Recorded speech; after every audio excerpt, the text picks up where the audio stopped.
Ya, akhir-akhir ini memang banyak sungguh cabaran yang kita orang Islam kena hadapi. Maka benarlah seperti pantun orang tua-tua dulu. Apa tanda burung perpat di atas pagar mencari angin? Apa tanda kiamat dekat? Orang benar mati terasing. Apa tanda burung perpat mematuk bunga saban senja? Apa tanda kiamat dekat? Memegang agama laksana bara. Apa tanda burung perpat di atas pagar riuh terdengar? Apa tanda kiamat dekat? Salah dan benar bertukar-tukar. Kalau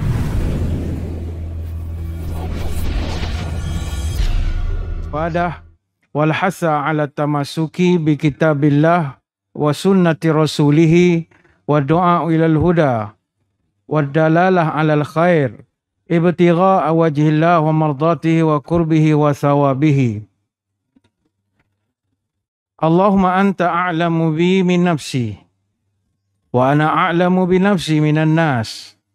Allahumma la tu'akhizni bima yaqulun waghfir li ma la ya'lamun waj'alni khairan mimma yadhunnun.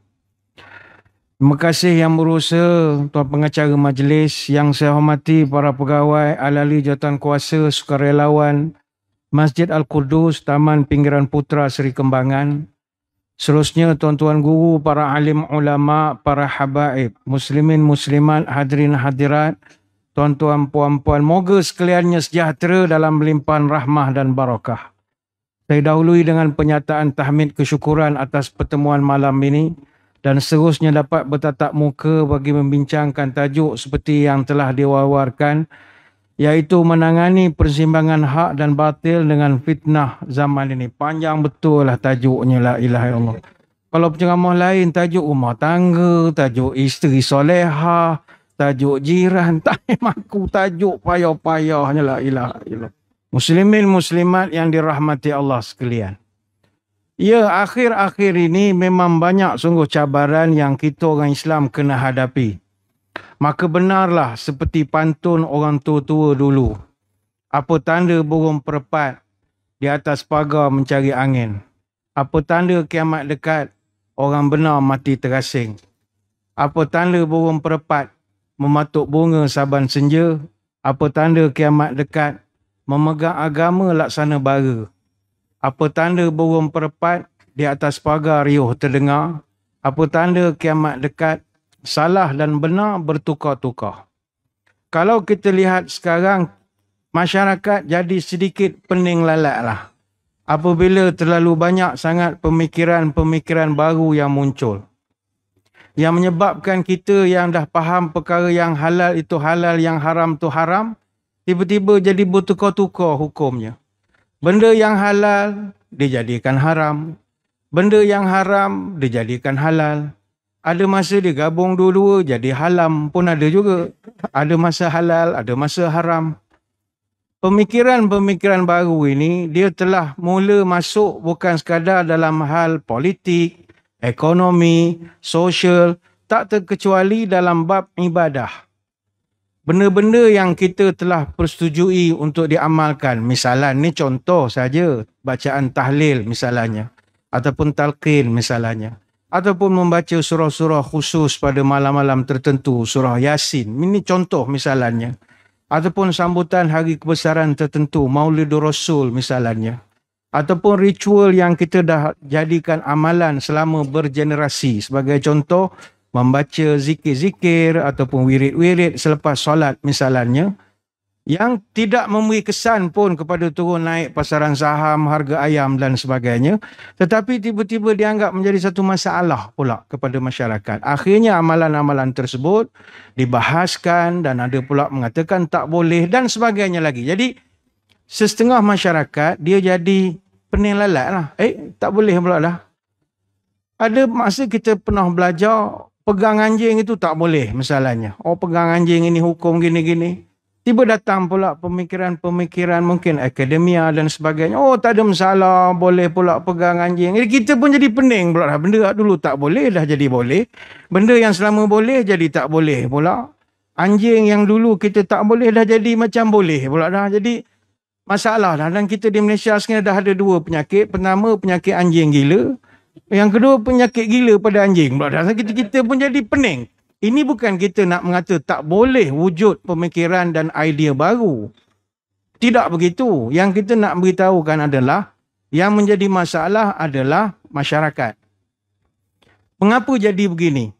Saya melihat ada dua sebab. Pertama sekali kerana faktor perselisihan pandangan yang tak dapat nak dikawal. Yang kedua kerana kesan daripada penjajahan. Ni kita kena akui tuan-tuan, penjajahan ni memberi kesan kepada tanah air kita. Penjajah dia takkan tinggalkan tanah air kita ini tanpa meninggalkan sesuatu yang boleh memberi kepulangan semula kepada mereka. Sebab itu yang pertama penjajah tinggalkan adalah Anglofil. Anglofil ni apa? Iaitu masyarakat yang telah dididik menjadi Anglofil, iaitu seorang pemuja orang putih. Mereka terlalu mendewa-dewakan Mak Saleh dari sudut cara fikir, sikap, kehendak dalam segenap bidang. Makan cara orang putih, minum cara orang putih, hidup cara orang putih. Semua Mak Saleh lah. Termasuk kahwin pun Mak Saleh. Ni contoh saja, contoh. Yang jodoh tu jodoh lah. Mereka memang akan mengorang putihkan ataupun orang putih telah mengorang putihkan Melayu ini dengan pandangan bahawa sebarang kemajuan mesti Mat Saleh. Dan orang kita kalau bab Mat Saleh ni memang nak nampak cerdik memang kena cakap orang putih lah. Kalau tak pandai cakap orang putih macam tak nampak cerdik. Dapat cakap which is pun jadilah. Which is jauh nampak cerdik. Which is tu ni educated dia ni. Which is je. Baik tu orang kita yang Anglofil ni, London tu Mekah dia lah. Baik tu sampai sekarang pun orang kita kalau pergi London 3 hari action lah. Baru 3 hari pergi London. Balik Malaysia, when I was in London, 3 hari je pergi London tu. Orang duduk 10 tahun pun tak when I was in London. Dia satu kebanggaan dia dengan segala bentuk. Ini bukan kita kata salah, tidak. Kita mengatakan ini yang ditanamkan di kalangan masyarakat. Lalu menimbulkan pemikiran-pemikiran baru. Tuan-tuan, tanpa kita sedar, demokrasi itu pemikiran dari Barat. Yang kita bergaduh siang malam, pagi petang, tak berhenti-henti ni. Demokrasi lah, demokrasi ni. Yang kedua, kapitalisme. Yang ketiga, Marxisme. Yang kelima, sosialisme. Yang keenam, fasisme. Ini semua daripada Barat. Termasuklah juga nasionalisme itu sendiri. Termasuk juga feminisme, anarkisme, konservatisme. Apa lagi? Libertarianisme. Apa lagi? Nazisme, liberalisme. Ini semua daripada orang putih belaka. Jadi ini kesan daripada penjajahan. Sebab itu kalau kita cerita tentang liberalisme, itu memang meluas betul. Ini fahaman sesat. Fahaman sesat yang berasaskan kepada kebebasan. Bebas dalam berti kata tidak dikongkong langsung oleh apa-apa kekangan. Sama ada peraturan ataupun agama. Ini masalah melihat kesamarataan. Sebab itu, ini yang pertama lah saya lihat. Kenapa kita jadi, kata orang Pantai Timur, bolok sekali. Sana bergaduh, sini bergaduh. Pemikiran yang pelik-pelik kerana faktor penjajahan. Itu kita kena akui. Dan nanti bulan 8, nanti bulan kemerdekaan kita ulaslah lebih lanjut lagi. Tentang kesan penjajahan terhadap minda masyarakat. Fizikalnya merdeka, mentalnya memang belum merdeka langsung. Masih lagi menjadi pemuja Inggeris sampai bila-bila. Itu yang pertama. Yang kedua, punca kenapa kita jadi huru-hara sekarang ni, khilaf yang pelbagai. Kerana saya melihat khilaf ini tidak dibincangkan dalam bentuk yang sepatutnya. Ataupun benda-benda yang bersifat akademik yang sepatutnya dibincangkan di dinding-dinding universiti ataupun di kampus, di fakulti, tapi dibawa keluar. Bukannya diceramah di tepi jalan. Ini buat live macam ni semua menjadi penyebab kepada pemikiran-pemikiran yang sepatutnya dibincangkan secara eksklusif telah dibincangkan dengan masyarakat layman. Maka terjadilah pergaduhan di kalangan masyarakat. Sebab itulah tuan-tuan sekalian, kita kalau nak balik semula kepada idealisme, kita kena, perselisihan ini kena terkawal. Perselisihan kita tak boleh elak. Tak boleh elak. Tuan-tuan, kita dengan isteri, dengan suami, mana pernah tak berselisih? Mesti selisih punya. Tuan-tuan ni kan habis ceramah, tiba-tiba makan jamuan masjid buat. Balik dah kenyang. Rupa isteri masak. Dah kena marah. Awak makan, buat apa saya masak penat-penat? Selisih lagi. Perselisihan itu sentiasa berlaku. Tapi setakat mana kita kontrol perselisihan kita supaya tak dibawa luar pada rumah. Bahkan tak keluar pada bilik kita pun. Supaya anak-anak kita nampak mak ayahnya bahagia sampai mati. Padahal bergaduh siang malam. Kita kontrol damage itu. Sebab itu perselisihan tak boleh elak. Bahkan Allah sebut dalam Quran, walau syaa rabbuka laja'alan nasa ummatan wahidah. Kalau aku nak, aku boleh jadi manusia ni umat yang satu saja, tak payah berpecah-pecah. Wala yazaluna mukhtalifin illa man rahima rabbuk walidzalika khalaqahum. Tapi perangai manusia ni, kata Allah, memang dia sentiasa nak bersisih pendapat. Kalau aku satukan pun, dia tetap akan cari perselisihan. Ini boleh rujuk dalam surah Hud ayat 118 sampai 119. Kita tak akan boleh sepakat dalam semua perkara. Baik itu tuan-tuan di sini, datang masjid pun pakaian lain-lain. Sebab kita akan pakai pakaian yang kita rasa paling kita suka dan kita rasa selesa. Ada orang pakai jubah. Ada orang pakai baju Melayu, ada pakai kurta, ada pakai t-shirt, ada pakai jersey bola saja. Ikut apa kita sukalah. Isteri tuan-tuan pun spesifikasinya lain-lain. Ada orang isterinya muka Korea, dia minat Korea. Ada muka Cina, minat kungfu. Ada muka macam India, Hindustan sikit, minat Hindustan. Ada suka Melayu sejati, macam-macam. Dan kita tak boleh kata isteri dia tak lawa. Muka itu bini dia. Ikut dia suka. Ada orang suka isterinya sihat, gemuk-gemuk. Suka. Kita pula kutuk. Mengapa obesiti? Lah, laki dia suka ke apa? Masalah. Ada orang suka isteri kurus. Kita takkan sama dari segi cita rasa. Pergi kedai kain, Kamda misalnya. Kita angkat satu kain, buat baju Melayu. Oh, tak lawa lah warna ni. Kita pun letak. Datang orang, oh lawanya. Lawa pula di mata dia. Manusia takkan sepakat. Dan itu adalah fitrah. Allah Ta'ala tahu dah perangai ini. Jadi kita memang takkan mungkin bersatu. Tetapi kita kontrol lah perselisihan itu. Macam contoh dalam hal ehwal agama. Tak habis lagi berkelahi tentang hal-hal yang dah lama diputuskan oleh para ulama. Yang kadang-kadang berpunca daripada agamawan yang membawa ajaran-ajaran agama itu. Baik itu masalah sekarang tuan-tuan. Jadi penceramah sekarang susah. Susah. Tak macam zaman penceramah dulu. Zaman dulu kita berceramah, kalau tersalah pun habis itu ya. Sekarang kalau tersalah tuan-tuan, orang boleh rewind balik. ni semua kamera-kamera semua.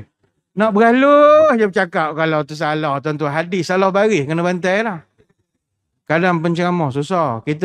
Saya ceramah lama dah. Tapi 5-6 tahun kebelakangan ni cabaran makin kuat.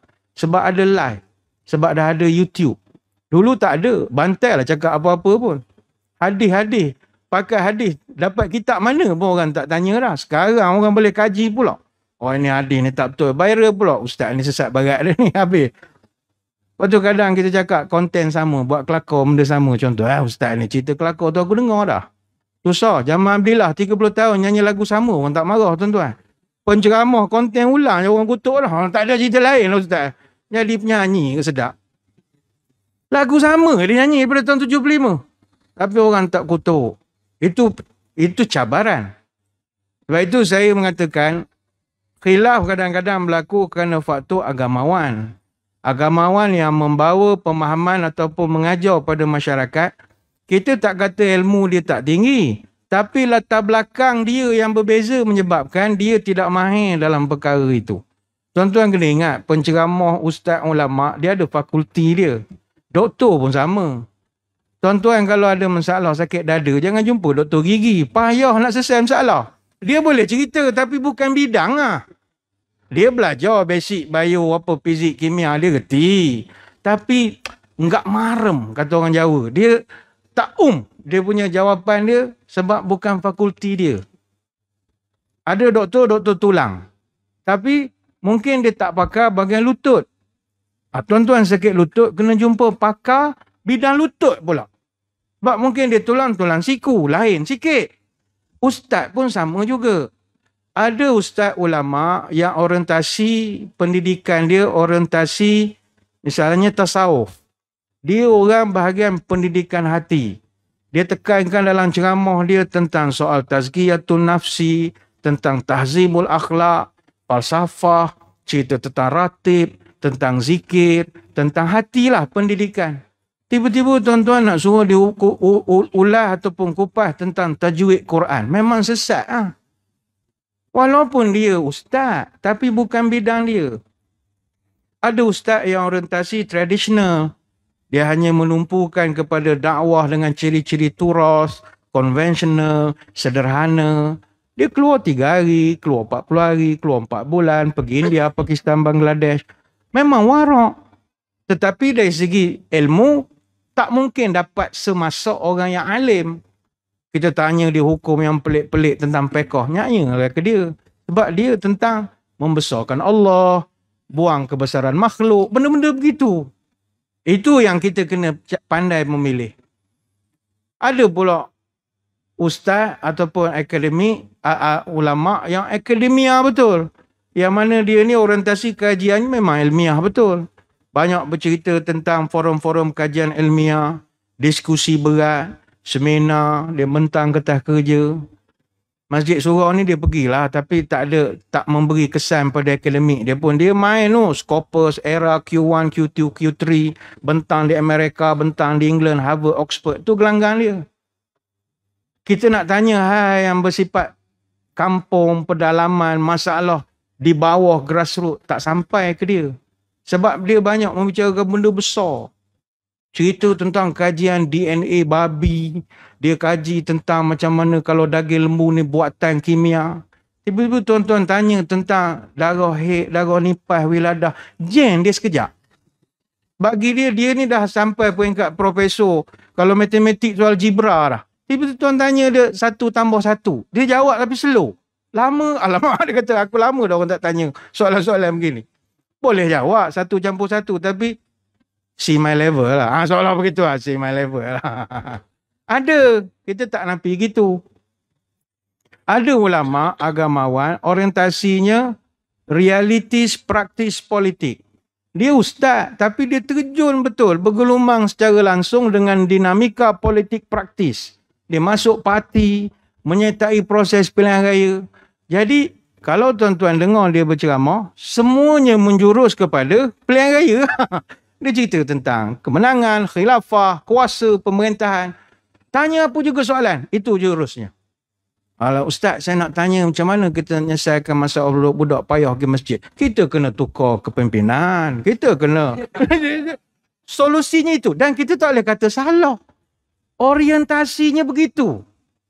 Sebab dia memang secara praktis, dia duduk dalam dinamika politik. Tuan-tuan panggil dia ceramah, itulah jawapan dia. Dan kita tak kata itu salah. Itu nuansa berfikir dia. Ada ustaz yang kita panggil ceramah, orientasinya amal kemasyarakatan. Dia banyak cerita tentang amal kebajikan, pembangunan anak yatim, cerita tentang asnaf. Dia cerita, buat baik, buat kebajikan. Tak payah tanyalah tentang nahi mungkar. Ni bukan dunia dia. Dia amar ma'ruf je. Ajak orang buat baik, fikir buat baik. Ada ulama yang dengan orientasinya yang suka kepada seni budaya. Dia suka cerita tentang nasyid, dia suka khat, penulisan kreatif, cabang-cabang seni. Jadi mungkin lembut sikit lah pembawakan dia. Tuan-tuan nak tanya tentang khilafah, nak tanya tentang isu penggunaan kalimat Allah. Dia menasik lah jawapan dia. Assalatu wassalam. Dia bukan nuansa dia. Dan kita tak kata dia salah. Yang ini yang saya bawakan buat permulaan. Sebagai mengapa jadi perbezaan-perbezaan cara kita berfikir ni. Yang mana cara perbezaan ini memberi kesan kepada jemaah. Memberi kesan kepada masyarakat. Itu yang pertama. Yang kedua saya melihat perbezaan dalam memahami hukum hakam di kalangan agamawan ataupun ustaz ataupun ulama. Dia berdasarkan kepada capaian kefahaman dia. Idrak dia panggil. at-tafawut fil aqal wal faham wal qudratu ala tahsilil ilmi. Kemampuan menguasai ilmu takkan sama daripada segi latar belakang pemikiran. Tuan-tuan tak boleh expect ustaz yang level ni untuk jawab level yang next level. Tak boleh. Dia ada level-level dia. Apabila dia melampaui daripada level dia, itu jadi masalah dalam masyarakat. Dia cuba juga untuk nak gagahkan.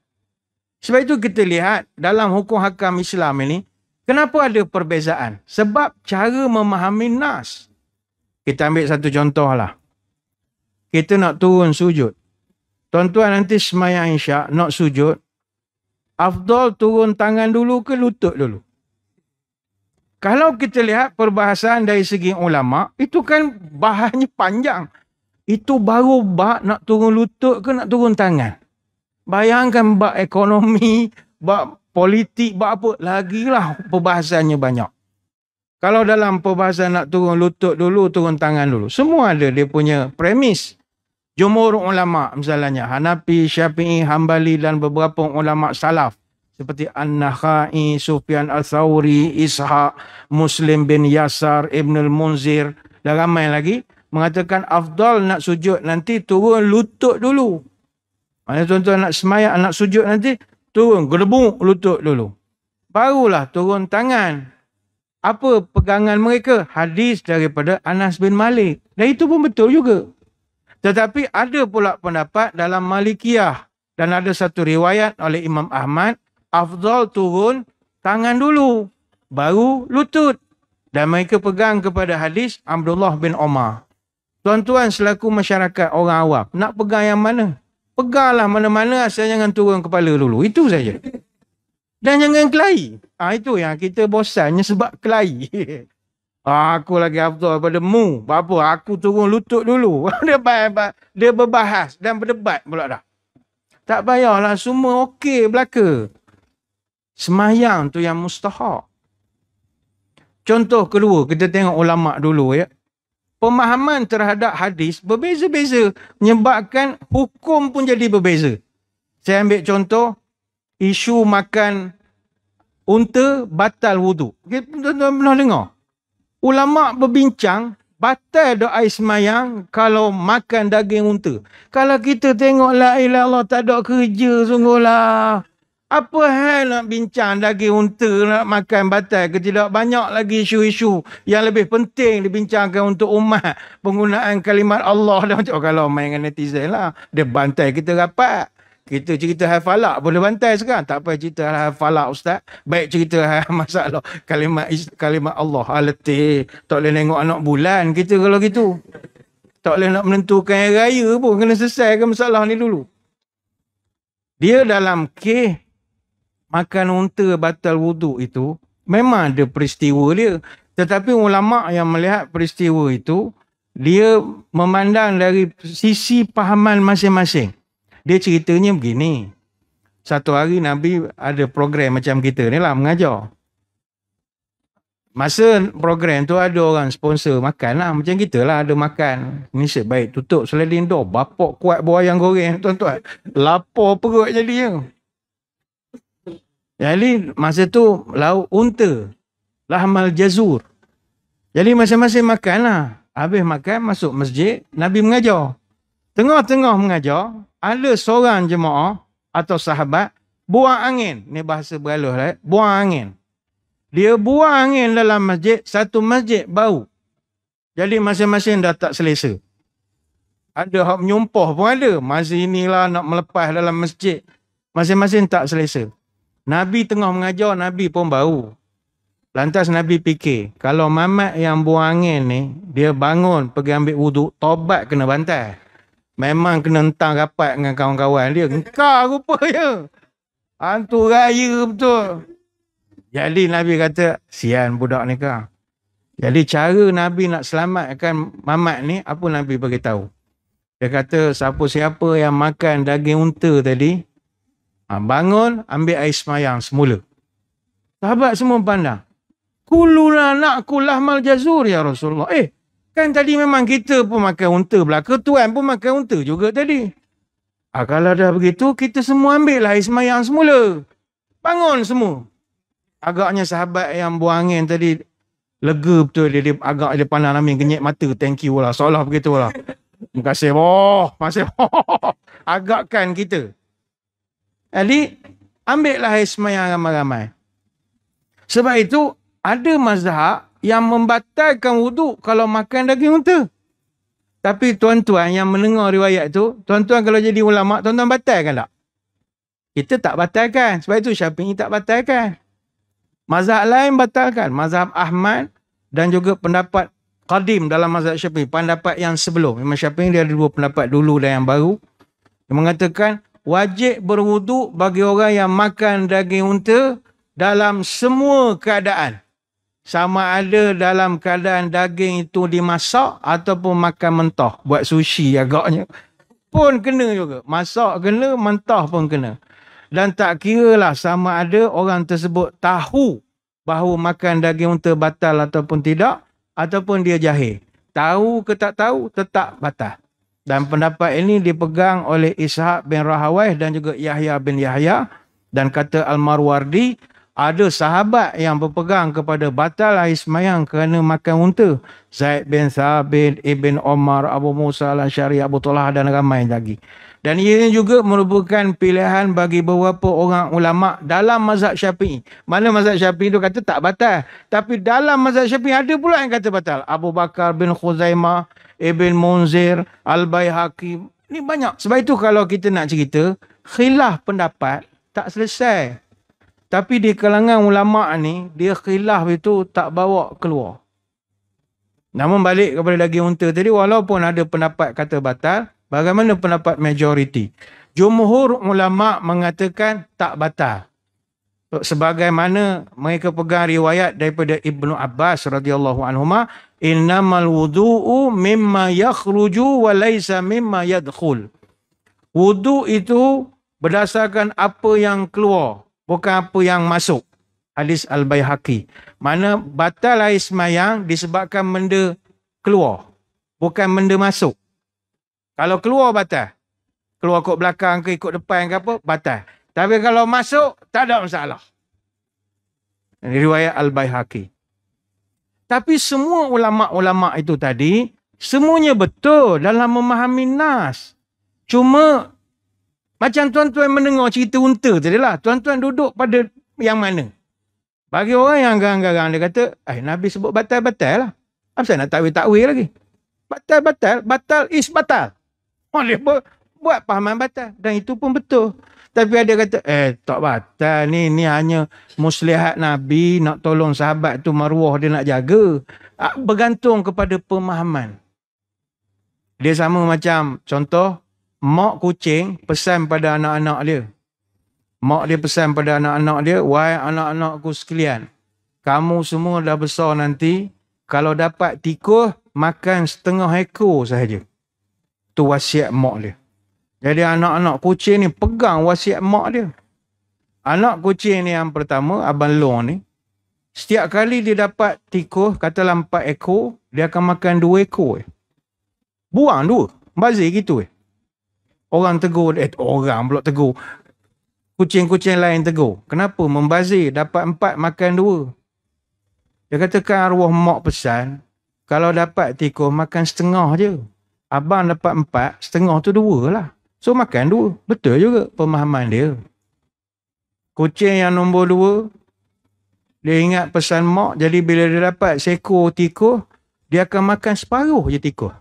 Kerat 2, separuh lagi buang. Adik-beradik dia marah. Kamu ni membazir, ni bukan bazir. Arwah mak pesan, kalau dapat, makan setengah. Tu dapat seekor, potong 2, setengah lah. Betul juga pemahaman dia. Dapat kucing yang ketiga, dia dapat seekor tikus, dia makan ekor je. Itu pun setengah. Adik-beradik marah, kau ni lagi teruk. Makan ekor tak kenyang langsung. Dia kata arwah mak pesan, makan setengah ekor. Ekor! Ada disebut badan, ada disebut tangan, ada disebut buah pinggang. Dia sebut ekor. Jangan takwil-takwil. Engkau dengan Nabi siapa besar? Dia jenis itu. Strict. Betul. Nabi pula. Engkau dengan mak siapa besar? Jadi dia pegang betul. Adakah salah 3 ekor kucing ni tadi? Tak salah. Semuanya memiliki pemahaman yang sendiri-sendiri. Tetapi betul dalam memahami nas.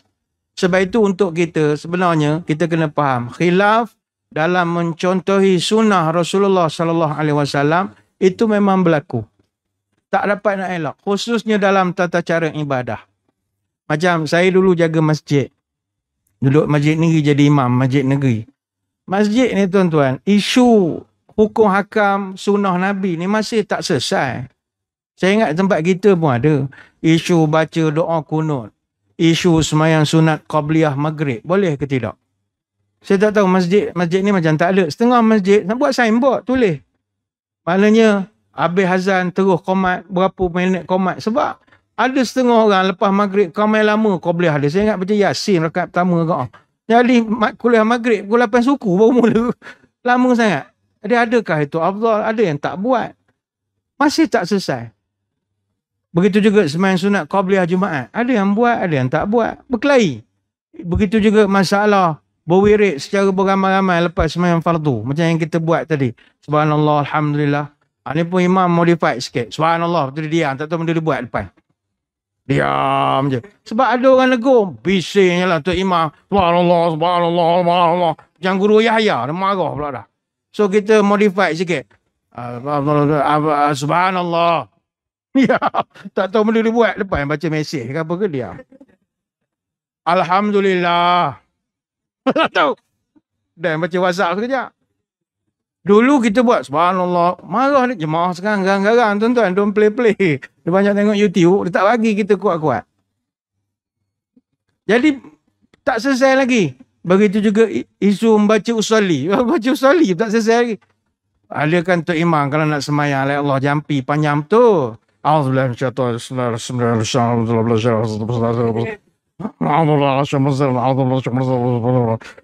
Astagfirullahaladzim.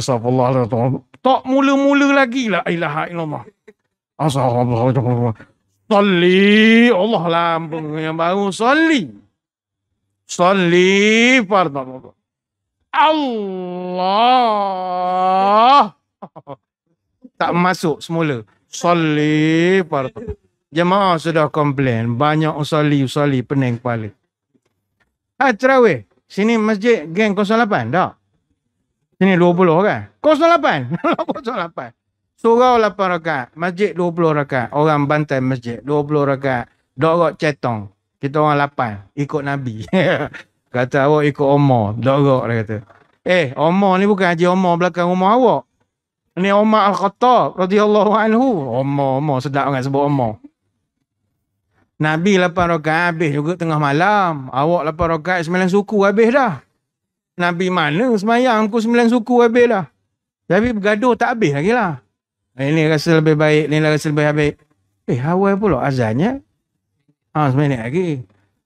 Ni sekejap lagi kita akan azan. Jadi ini khilaf yang pertama di kalangan masyarakat kita.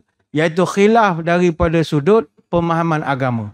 Ada satu lagi khilaf di kalangan masyarakat kita yang juga seakan-akan tak berkesudahan yang kita kena sama-sama nasihatkan. Apakah khilaf itu? Yang ini kita akan terangkan kemudian kerana kita nak beri laluan dulu kepada azan isyak. Jadi tuan-tuan semua jangan ke mana-mana. Kita akan kembali lagi selepas ini. Muslimin, muslimat yang dirahmati Allah sekalian. Kembali kita menyambung syarahan pada malam ini. Kita mohon izin dari jemaah untuk menganjakkan sedikit pelaksanaan solat isyak berjemaah bagi memberi peluang tajuk ini dapat dihabiskan. InsyaAllah tidak akan memakan masa yang panjang. Hadirin hadirat sekalian, balik kepada persoalan khilaf di kalangan masyarakat. Apa yang mustahak, silakan khilaf ilmu. Tapi jangan khilaf hati. Reset khilaf, restart hati. Jangan sampai shutdown. Sedikit sebanyak error kita baiki, asalkan hubungan jangan hang. Kalau sudah hang sama kita, payah. Terbit mentari menyilau mata, orang daik menjala udang. Sama sendiri tak payahlah berseketa. Bukankah molek kita makan sehidang? Masalah khilaf dari segi pahaman agama, tak ada masalah. Itu memang dah menjadi suatu yang biasa berlaku. Bahkan di kalangan para sahabat sendiri, salafus salih, kita lihat cara mereka menangani khilaf sesama mereka. Sebagai contoh, Osman bin Affan radhiyallahu anhu. Osman bin Affan ini dia sangat berbeza pendapat dengan ramai sahabat dalam konteks solat musafir. Osman bin Affan dia tak buat qasar. Dia buat full. Jadi beza pendapat dengan ramai sahabat, termasuklah Ibn Mas'ud misalnya. Berlaku khilaf. Ibn Mas'ud dalam bab solat qasar, Abdullah bin Mas'ud dia berbeza pandangan dengan Osman bin Affan. Dia tetap berpandangan bahawa kalau kita musafir, buatlah secara qasar. Macam yang kita selalu buat lah. Tuan-tuan ke Pulau Pinang ke mana, sehingga Zuhur buat 2 rakaat. Osman tak, dia buat 4. Tetapi ketika dia semayang bersama dengan Osman ketika itu jadi imam semayang full 4 rakaat masa buat haji di Mina. Kita kan kalau di Mina, di Arafah ramai kan jamak lagi ni. Tak gerut lah nak semayang sempurna kita dengan keluar dalam. Tak pakainya dengan apa, leceh betul. Tapi Osman ni buat semayang full. Tetapi Ibn Mas'ud, dia yang tetap berpandangan kena buat jamak, buat qasar. Tapi bila dia semayang bersama dengan Osman, dalam keadaan Osman buat full 4 rakaat, dia pun ikut 4 rakaat. Sehingga orang tanya, faqila lahu ibta ala Osman summa salaita arba'an. Kata, apa awak semayang ikut Osmannya? Awak kan pernah semayang qasar saja. Kata Ibn Mas'ud, memanglah aku semayang belakang Nabi dulu, musim haji, 2 rakaat je. Dengan Abu Bakar 2 rakaat. Dengan Umar 2 rakaat. Osman buat 4. Tapi aku ikut saja. Orang pun kata, apa saya ikut pula? Engkau kan tok guru besar. Tak payahlah ikut. Kata dia, al-khilaf syarrun. Kata dia, tak apalah. Khilaf itu benda tak molek. Benda tak elok. Orang nampak kita bergaduh. Macam kita dalam masjid. Tuan-tuan katalah semayang kejap lagi. Contoh. Katalah imam buat salah. Kalau imam buat salah, apa peranan makmum? Mesti tegur imam. Jangan ikut. Kalau kesalahan yang melanggar rukun-rukun. Kalau salah sikit-sikit tu, sap-sap-say lah. Kita pun tak ada masalah. Ada masa baca ayat Quran, dia salah baris. Kita pun nak tegur buaya ke. Jadi majlis tilawah Al-Quran, kita asyik menegur kerja. Katalah imam patut rukuk misalnya. Tapi tiba dia sujud. Kita kena tegur dia. Subhanallah. Tegur pun ada adab. Tuan-tuan jangan sepak punggung dia. Baca pun subhanallah. Jangan takbir. Takbir. Allah. Jangan. Itu semangat. Nak pilihan raya. Jangan. Ni kita subhanallah. Imam tak kerti bahasa juga. Subhanallah. Kalau 3-4 kali tegur subhanallah. Dia masih lagi kekal dengan kesalahan. Apa reaksi kita? Mufarakah. Tapi mufarakah pun boleh tak buat secara glamour, publicity, kasar-kasar, tak boleh. Mufarakah ni diam-diam ya. Niat keluar aku semayang seorang lah, tak ikut Datuk Imam. Kita semayang. Mana tak adalah batalkan semayang. Aduh, tension betul aku semayang belakang Datuk Imam, tak kerti bahasa ni. Jom, buat soft baru, soft. Komat semula. Apa reaksi orang dari luar? Dia akan nampak kita bergaduh dalam masjid. Padahal kita ada khilaf. Baik itu kita jangan sampai orang luar tahu. Tegur pun cara elok. Mufarakah orang tak perasan pun kita dah semayang asing-asing. Itu cara dia. Wah, kita tak napi ada imam kadang. Imam tak kerti bahasa ada. Imam degi. Dia sujud. Dia rukuk, buang angin. Orang sah depan semua dengar. Boom, slow. Tapi orang dengar. Gen ni batal semayang. Mufarakah semua. Ada yang tegur. Sebab itu Masjid Surau, spek dia kalau ikut bangunan, mesti ada bilik depan tempat imam bertugas. Macam depan ni kan ada bilik. Tapi sebab kita tulislah bilik azan atau bilik imam. Sebenarnya bukan bilik azan, bilik imam. Bilik kalau imam batal semayang. Supaya bila dia batal, dia keluar, duduk dalam bilik tu diam-diam. Jangan keluar. Second incah ganti. Imam yang duduk belakang tu ganti. Lepas tu yang duduk belakang imam, jangan sebarang-sebarang. Pakai jersey bola jangan duduk. Esok awak bukan tak percaya kau jadi imam kan ramai bandu dapat. Bukan calon orang duduk belakang tu imam tu timbalan tu. Ingkih dia pensan, ingkih dia sawan ke apa ke. Yang belakang ni ganti. Jadi bilik tu kita buat tujuannya kalau imam tu katalah tengah rukuk, Boom, batal. Dia pun memperokoh, keluarlah duduk bilik itu. Jadi makmum tegur, subhanallah, manakah dah batal, keluarlah. Imam buat degil. Habis semayang, makmum yang memperokoh tanya Tok Imam. Tok Imam, awak tadi keluar angin. Kami makmum semua jadi saksi batal semayang. Imam tak sedar agaknya. Kenapa imam teruskan semayang? Batal semayang tadi. Tok Imam dia ada yang jenis tak nak terima kenyataan dia dah buat salah. Tetap pertahankan. Dia kata, alah awak semua itu pun berkira. Sikit bukannya banyak pun. Jasa saya tak nak pandang. Masjid ni kalau bukan saya angkat kertas kerja tak siap masjid ni. Bukan masalah tak ingat jasa awak. Batal semayang. Dia duk ngira jasa dia. Payah. Ni contoh bukan sini. Ni contoh. Kelailah. Tapi jangan bawa keluar. Sahabat pun ada. Dia tak puas hati.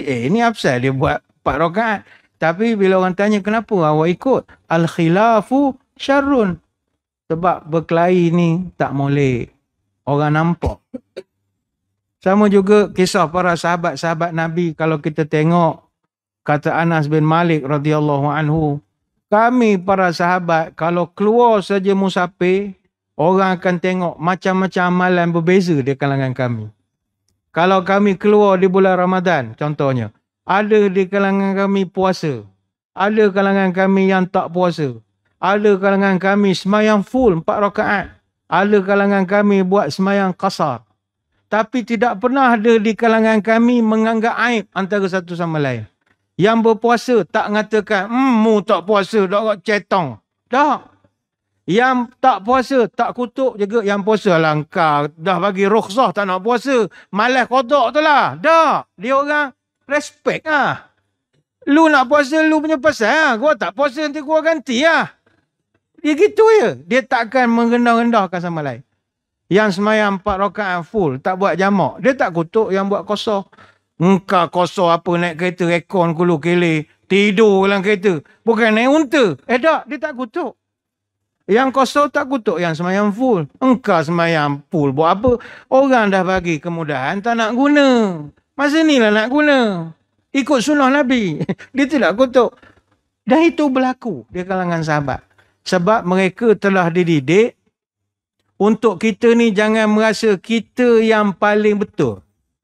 Kita kalau tengok dalam Facebook ke dalam YouTube sekarang ni, di kalangan jemaah ataupun kumpulan-kumpulan agamawan ini, dia merasa dia yang paling masuk surga. dia yang paling ikut Nabi lah. Nabi dengan dia kamcing ni macamnya. Mana grup lain ni tak ada kau orang ni semua lambat masuk surga. Tak boleh begitu. Tak boleh. Allah Ta'ala larang dalam Quran. Fala tuzaku anfusakum huwa a'lamu bimanittaqa. Jangan kamu menganggap kamu yang paling suci. Aku lebih kenal siapa orang takwa. Suratul Najmi ayat 32. Jangan kita kata macam amalan kita di masjid sini Al-Qudus. Oh, masjid kami yang paling masjid ikut spek sekali. Ikut sunnah Nabi. Masjid kami tak ada hiasan, warna pun putih saja, tak ada kerawang-kerawang, tak ada lampu cendelia. Ini sunnah Nabi. Kami masuk surga. Masjid lain kerawang-kerawang, tak khusyuk semayang. Tak boleh begitu. Dia adalah dia punya hujah dia nak bagi masjid tu rasa mewah, bagi orang masuk, orang-orang susah masuk rasa, oh ni rasa duduk istana. Ada macam-macam sebab lah. Orang buat masjid lawa, masjid simple dan macam-macam lagi. Jadi kalau campakkan soalan pada masyarakat, habis ustaz, kita orang ni nak ikut siapa ustaz? Pening lah. Buka YouTube ustaz ni cakap gini. Buka channel ni ustaz ni gini. Kami pun jadi pening lah. Ustaz-ustaz ni pula hobi masa lapangnya sekarang berdebat pula dah. Tak ada kerja lain. Berdebat je. Oh saya cabar untuk kita berdebat. Kau orang ni memang tak ada kerja betul lah. Nak berdebat, nak kelahi siang malam, pagi petang. Habis kalau masyarakat tanya kami nak buat apa sekarang ni ustaz? Begini. Kalau saya boleh nasihatkan kepada diri saya dan tuan-tuan puan-puan sekalian, ikut sajalah aliran yang ditentukan oleh ulil amri. Iaitu pihak berkuasa agama. Selesai masalah. Ikut je aliran yang ditetapkan oleh pihak berkuasa. Macam contoh kita di negeri-negeri ada pihak wewenang agama. Macam contoh di Selangor ada Majlis Agama Islam Selangor. Tuan-tuan ikut Majlis Agama. Jabatan agama apa sebahagian daripada majlis agama. Jabatan mufti apa semua duduk bawah majlis agama semua. Majlis agama tu pemegang taruh utama. Bukannya kita nak kekang tuan-tuan, ada orang tuduh, ni ustaz-ustaz ni suruh kita ngikut majlis agama. Ni semua agenda nak membodohkan umat belaka. Nak suruh ikut tanpa soal, tak boleh tanya dalil, tak boleh tanya apa, ikut saja. Tak boleh begitu.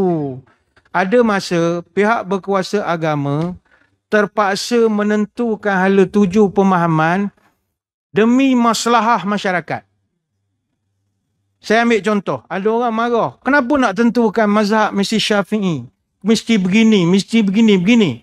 Ini nak membodohkan masyarakat. Ikut dia lah nak ikut mana-mana. Kita katakan begini, kalau tuan-tuan dah sampai orang alim betul, tak jadi masalah. Kalau tuan-tuan dah tahap ustaz betul, tak ada masalah. Tapi kalau baru nak start, tak payah. Banyak mudarat daripada bawa manfaat. Saya ambil satu contoh sajalah. Ni satu contoh je ya. Kenapa kita di Malaysia, kita tentukan bacaan Quran. Contoh kalau di Selangor, bacaan Qurannya mesti ikut kiraan Asim, riwayat Hafs, Tariq Syatibi. Kenapa tak boleh guna kiraat lain? Bagi orang yang mengaji, dia akan marah. Apa masalahnya kita nak guna Nafi' bin Nu'aim al-Madani? Apa masalahnya kami nak gunakan Ibnu Amir ataupun Abdullah bin Amir ad-Dimashqi? Ni bagi orang alim. Kami ada masa kami semayang, kami nak baca ikut Imam Al-Kisai ataupun Abu Hasan Ali Hamzah Al-Kisai, baca orang Kufah. Kenapa awak nak kekang saya nak kena baca Imam Asim? Sebab kalau kita benarkan tuan-tuan baca semua bacaan, apa jadi pada masjid? Huru-hara. Orang alim tak apa. Orang awam. Tuan-tuan, dia Quran ni, kita selama ni tak dedah kan. Quran ni boleh baca 7 bacaan. Tapi kita tak angkat ilmu ni ke permukaan. Bukannya kita sorok bawah meja. Tak. Kalau buka, orang jadi garu kepala. Sudahlah. Banyaknya bacaannya. Pening. Dia ada bacaan ni kalau orang ngaji qiraat lah. Ada bacaan Nafi' bin Naim al-Madani. Ni orang Madinah. Guru, anak murid dan perawinya Qalun dan juga Warash. Ada cara bacaan Imam Ibn Kathir al-Makki. Ni bacaan orang Mekah. Anak murid dan perawinya Al-Bazi dengan Qumbul. Ada cara bacaan Imam Abu Amru al-Kisai al-A'la al-Basri. Ni cara bacaan orang Basrah. Anak murid dan perawinya Ad-Duri dengan As-Susi. Ada cara bacaan Imam Ibnu Amir ataupun Abdullah bin Amir al-Dimashqi. Anak murid dan juga perawinya nama Hisham dan juga Ibn Zakwan. Ada cara bacaan Imam Hamzah bin Habib. Ni bacaan orang Kufah. Murid dan juga perawinya Makhalaf dan juga Khalad. Ada cara bacaan Imam Al-Kisai ataupun Abu Hasan Ali Hamzah Al-Kisai. Ni orang Kufah. Anak murid dan perawinya nama Abu Al-Haris dan juga Ad-Durri. Dan bagi kita orang di Malaysia, khususnya di Selangor, kita menggunakan bacaan Imam Asim ataupun Abu Bakar Asim Al-Kufi. Anak murid dan juga perawinya nama Syu'bah dan juga Hafs. Macam kita di Selangor, kita guna kiraan Asim, riwayat Hafs, Tariq Syatibi. Kalau orang yang petikai, kenapa kami tak boleh guna bacaan lain? Berdasarkan penilaian para ulama' di Selangor, bacaan paling masyhur Hafs. Sebab sanad beliau berakhir dengan 5 sahabat yang pernah baca depan Nabi. Hafs, dia berguru dengan Asim. Asim, dia pernah talaki depan Abdul Rahman As-Sulami. Abdul Rahman As-Sulami pernah talaki dengan 5 sahabat besar Nabi. Zaid bin Thabit, Abdullah bin Mas'ud, Muaz bin Jabal, Osman bin Affan dan Ali bin Abi Talib radhiyallahu anhum ajma'in. Mana bacaan tuan-tuan mutawatir sampai mengikut bacaan Nabi SAW. Dan ini dah dibuat kajian. Kita pun amalkan. Tiba-tiba datang orang yang baru tengok YouTube qiraat agaknya. Dia pun, mengarut kita boleh. Ejah bacaan lain. Dia pun jadi imam duduk di depan. Apa jadi pada makmum? Makmum tak akan faham. Lantas orang mufarakah. Tuan-tuan, kalau nak bacaan, cara bacaan lain, Fatihah tu dah lain-lain. Kalau, Nafi' bin Naim, pendek. Ar-Rahmanir-Rahim, Malik Yaumiddin. Apa jadi pada makmum? Sudah, pendek bro dah. Mufarakah ramai-ramai. Sebab tak biasa. Jadi huru-hara kita. Dia kalau Warash, murid nama Nafi', wadduha. Wah, ni mari pada botol agaknya ni. Ni imam pondok mana ni? Dia perak agaknya. Wadduha walaili idza saja ma waddaka rabbuka wa ma qala walal akhiratu khairul laka minal ula. Habis semaya datang pada mana? Orang masyarakat tak ada maklumat tentang bacaan begitu. Kalau Fatihah hanya Abu Bakar Asim dengan Imam Kisai je yang baca ma panjang. Ar-Rahmanir Rahim, Malik Yaumiddin. 2 qiraat je. 5 yang lain semua ma pendek. Macam mana nak bagi kepahaman pada masyarakat? Jadi kita kontrol. Awak baca ni je lah. Habis baca lain boleh? Boleh, tapi takut orang pening. Orang jadi tak faham.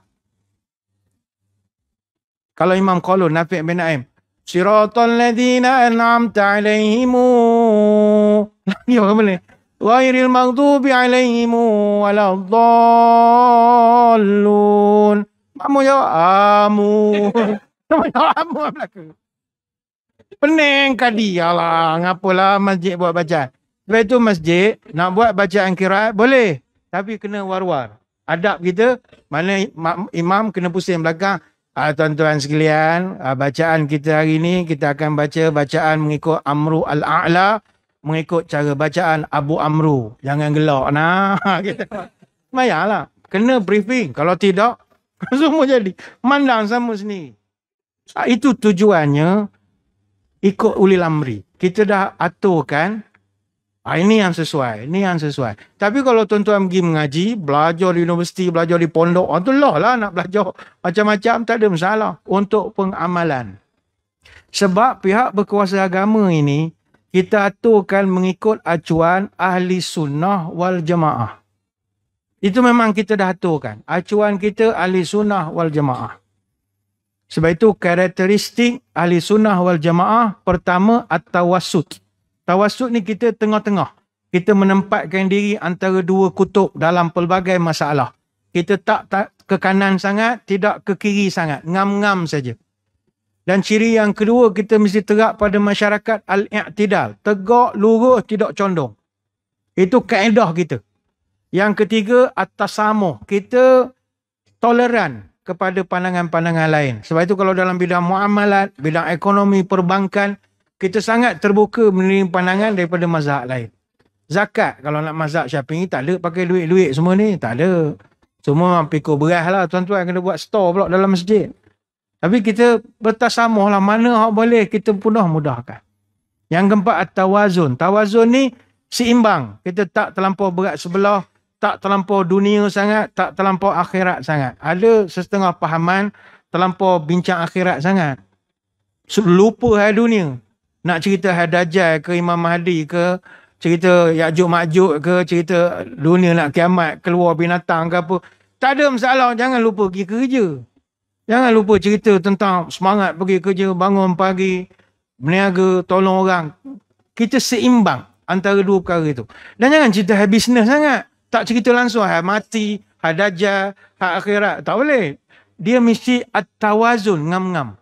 Sebab itu kita melihat ulama ahli sunnah wal jamaah semua balance. Kita ambil contoh Imam Al-Junaid. Dia orang tasawuf, tapi dia pengusaha botol. Dia buat recycle botol. Dan seorang yang berjaya.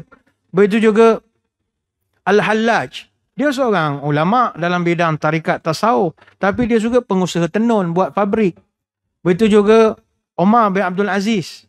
Dia seorang sufi, ahli sufi. Tapi dia adalah pemimpin negara, pembesar.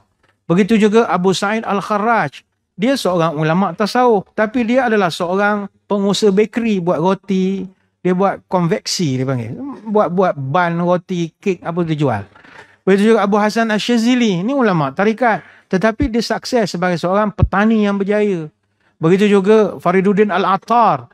Dia seorang ahli sufi tetapi seorang pengusaha minyak wangi Al-Attar yang berjaya. Artinya kita seimbang. Ini sifat ahli sunnah wal jamaah. Yang penting hadirin hadirat sekalian, jangan gaduh. Itu ialah. Tuan-tuan ikut Majlis Agama Islam punya ketetapan. Termasuklah bila hari raya, janganlah ikut pendapat lain. Ikut Majlis Agama. Majlis Agama kata raya lusa, lusalah kita. Tak payahlah kelahi. Ni semua teropong cak ayam ni mesti beli Shopee tak nampak ni. Saya punya grup nampak ni lah. Jangan begitu. Awak ikut je lah. Degil betul lah budak-budak sekarang. Budak-budak muda sekarang. Dia dah sampai peringkat nak konon nak jadi rebellious. Janji lawan. Hidup mesti melawan. Takkanlah waktu semayang pun nak bertikai juga.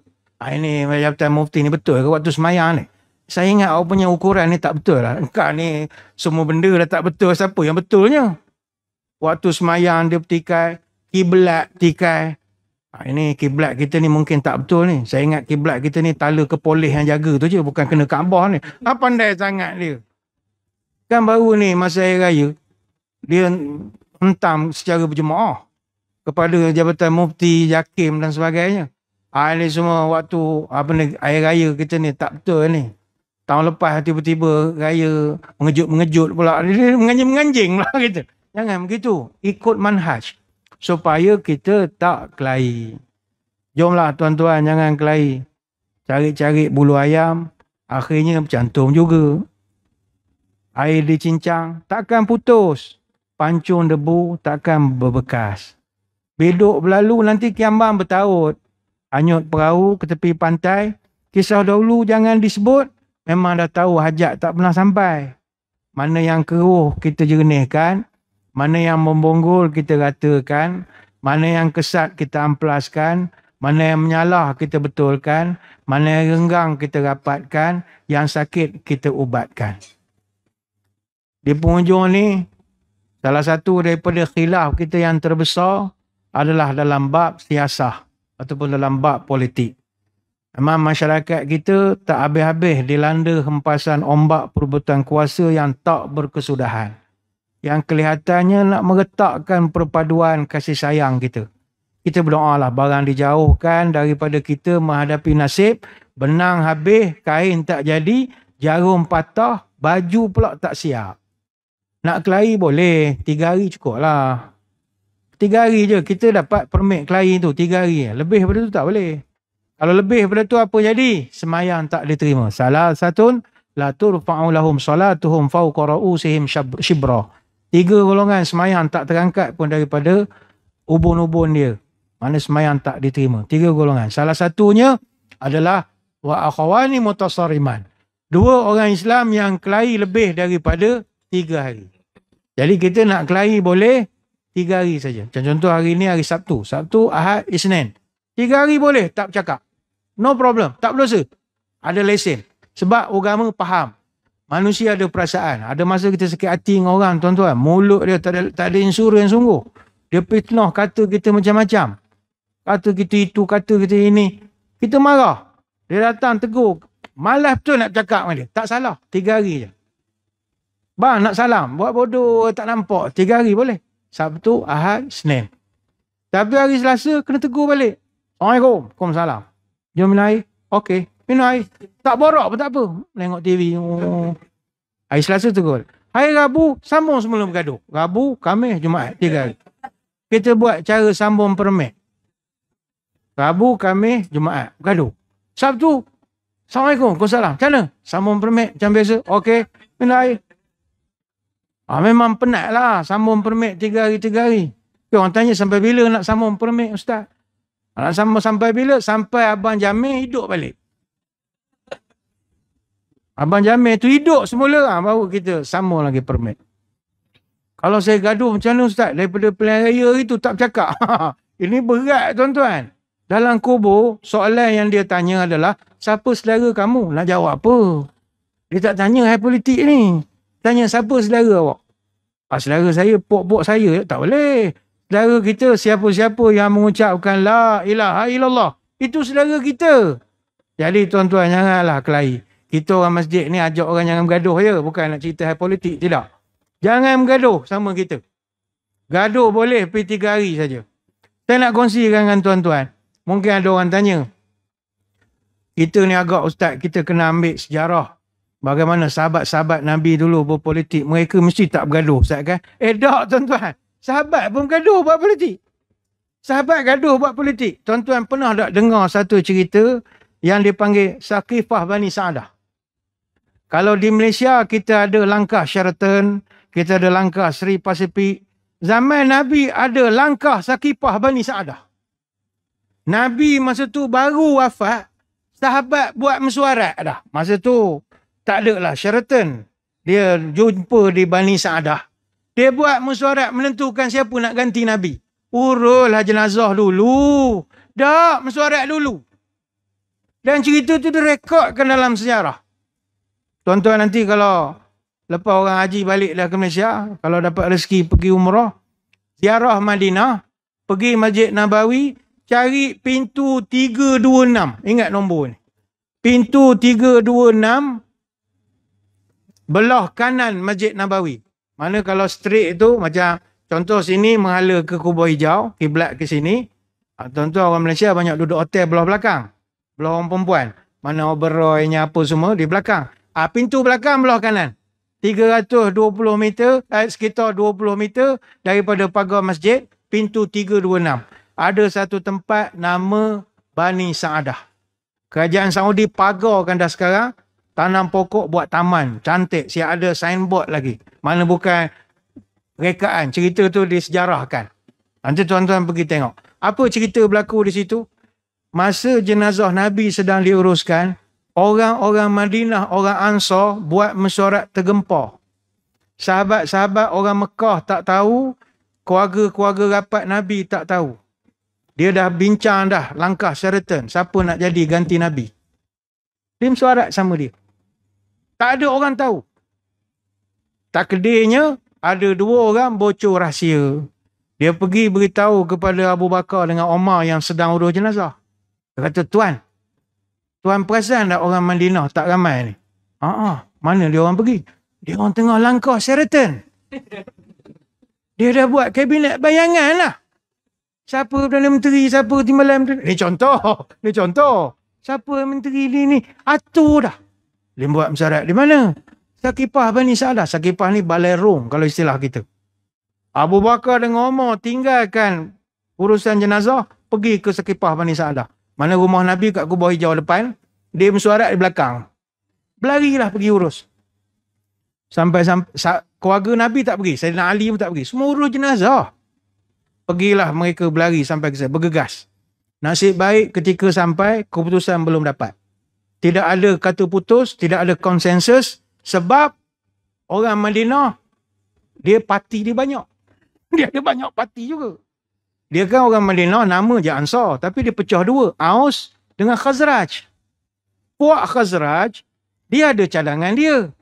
Puak Aus, dia ada wakil dia. Jadi dia pun tak dapat kata putus siapa yang nak jadi pemimpin parti komponen itu.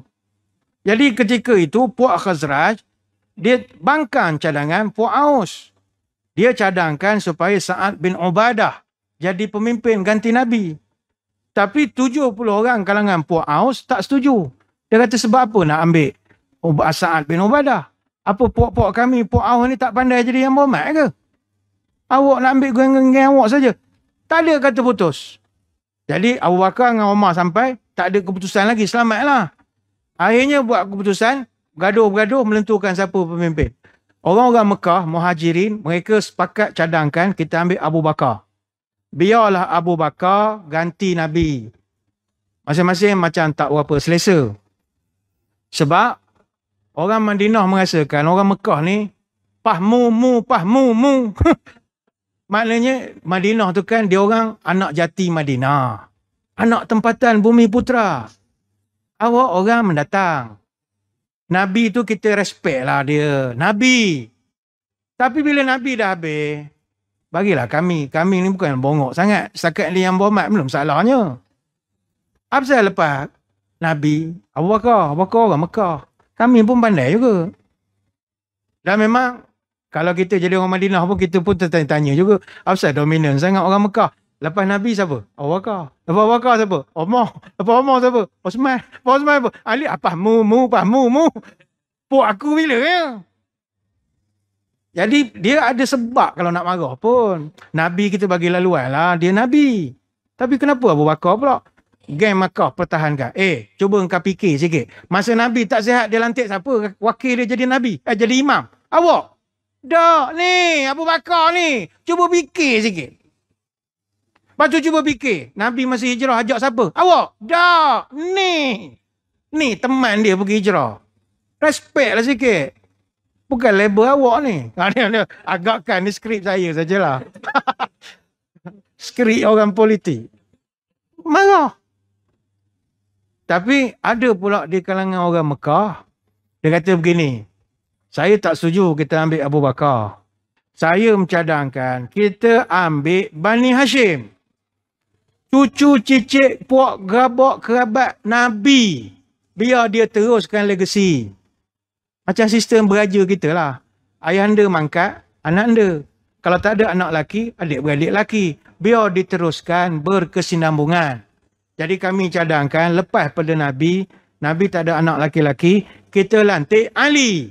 Ada cadangan dan itu hujah kuat. Masing-masing kata, tak ada kata putus kita. Tiba orang Ansar kata beginilah. Kita ni tak ada jawapan ni. Orang ni nak kerabat Nabi, yang ni nak Abu Bakar.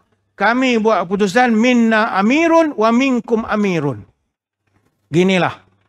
Kita buat suatu ketetapan baru, puak Mekah pilih pemimpin sendiri, orang Madinah pilih pemimpin sendiri. Mana kita ada 2 Perdana Menteri. Awak Perdana Menteri, kami Perdana Menteri. Awak mesyuarat air Rabu, kami mesyuarat air Khamis. Gitu ya. Kita gile-gile. Ni contoh.